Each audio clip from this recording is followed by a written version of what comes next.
Sir, I love you more than words can wield the matter. Shall Cordelia speak? Love and be silent. I am made of that self-metal as my sister and prize me at her worth. Only she comes up short, and I find I am alone, felicited in your dear highness' love. Then poor Cordelia, and yet not so, since I'm sure my love's more ponderous than my tongue. To thee and thine heredity ever remained this ample third of our kingdom, no less in space, validity, and pleasure than that conferred on Goneril. Now our joy, our last and least, to whose young love the vines of France and the milk of Burgundy strive to be interest. What can you say to draw a third more opulent than your sisters? Speak. You've begot me, bred me, loved me. Return those duties as are right fit. Obey you, love you, and most honor you. Why have my sisters husbands if they say they love all? Haply when I shall wed, that lord whose hand must take my plight and carry, half of my love with him, half my care and duty. Sure I shall never marry like my sisters, to love mother all. Let it be so. The truth, then, be thy dower. Here I disclaim all my paternal care. Better thou hast not been born, than not to have pleased me better, thou my sometime daughter. Good my liege. Can't. Come not between the dragon and his wrath. I loved her most, and thought to set my rest on her kind nursery. Hence, and avoid my sight. With my two daughters' dowers digest the third. Reserve thy state, and in thy best consideration, check this hideous rashness. Thy youngest daughter does not love thee least. Out of my sight. Revoke thy gift, or whilst I can vent clamor from my throat, I'll tell thee thou dost evil. Away! Fare thee well, then, king. By day and night he wrongs me. Every hour he flashes into one gross crime or other that sets us all at odds. I'll not endure it.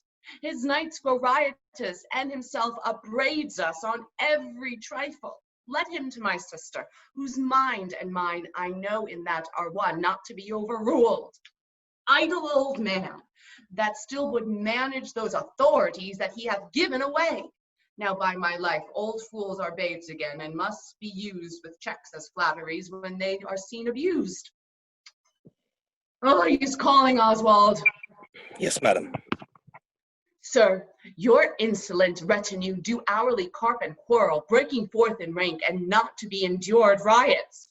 I do beseech you to understand my purposes aright, as you are old and reverend should be wise. Here do you keep 100 knights and squires, men so disordered, so despatched and bold, that this our court infected with their manners seems like a riotous inn. Epicurism and lust make it more like a tavern or a brothel than a grace palace. The shame itself doth speak for instant remedy. By then desired by her that else will take the thing she begs, a little to the disquantity of your train, and the remainders that shall still depend to be such men as may besort your age, which know themselves in you. Degenerate bastard, I'll not trouble thee. Yet have I left a daughter who I am sure is kind and comfortable. When she shall hear of this, with her nails she'll fly thy wolfish visage. I know his heart. What he hath uttered I have writ my sister. If she sustain him and his 100 knights, when I have showed the unfitness. The dear father would with his daughter speak, commands, tends service. My breath and blood, infirmity, does still neglect all office whereto our health is bound. We are not ourselves when nature, being oppressed, commands the mind to suffer the body. Beloved Regan, Thy sister's not. Oh, Regan, she had tied sharp tooth unkindness like a vulture. Here. I cannot think my sister in the least would would fail her obligation. If, sir, perchance she have restrained the riots of your followers, 'tis on such ground and to such wholesome end as clears her from all blame. My curses on her. Oh, sir, you are old. Nature in you stands on the very verge of his confine. You should be ruled and led by some discretion that discerns your state, better than you yourself. Therefore, I pray you that to our sister you do make return. Say you have wronged her. Never, Regan. I pray you, father, being weak, seems so. If till the expiration of your month you will return and sojourn with my sister, dismissing half your train, come then to me. Return to her? And 50 men dismissed? No. Prithee, daughter, do not make me mad. Why might not you, my lord, receive attendance from those that she calls servants, or from mine? Why not, my lord? If then they chance to slack ye, we could control them. If you were to come to me, for now I spy a danger, I entreat you to bring but 25. I gave you all. And in good time you gave it. Made you my guardians, my depositaries. No, you unnatural hags. I will have such revenges on you both that all the world shall. I will do such things. What they are yet I know not of, but they shall be the terrors of the earth. Let us withdraw. 'Twill be a storm. Blow, winds, crack our cheeks, rage! Blow, you cataracts and hurricanos, spout, till you have drenched our steeples, drowned the cause.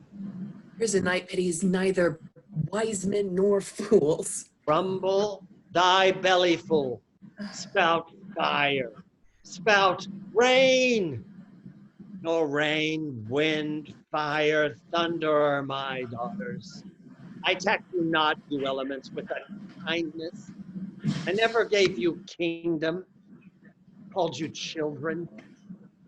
Things that love night love not such nights as these. These dreadful summoners, grace. I am a man more sinned against than sinning.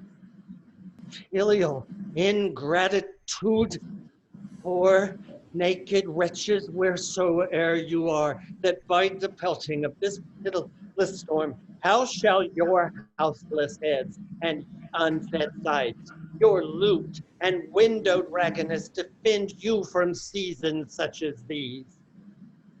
Now, all the plagues in that pendulous air hang fade o'er men's fault light on thy daughters. Well, this night will turn us all to fools and madmen.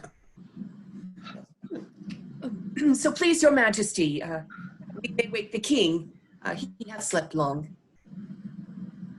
How fares your majesty? Where have I been? Where am I? Is it the fair daylight? I think this lady to be my fair Cordelia. And so I am. I am. Be comforted, good madam. The great rage you see is killed in him, and yet it is danger to make him even o'er the time he has lost. You must bear with me. Pray you now. Forget and forgive. I am old and foolish. Help! Help! Oh, help! Oh, they are dead! Who dead? Speak, man. Cordelia, Goneril, Regan, and Lear.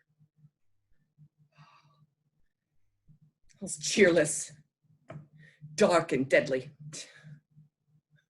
He and his daughters have fordone themselves and desperately are dead. The wonder is he hath endured so long. He but usurped his life. The weight of this sad time we must obey. Speak what we feel, not what we ought to say. The oldest hath borne the most. We that are young shall never see so much, nor live so long.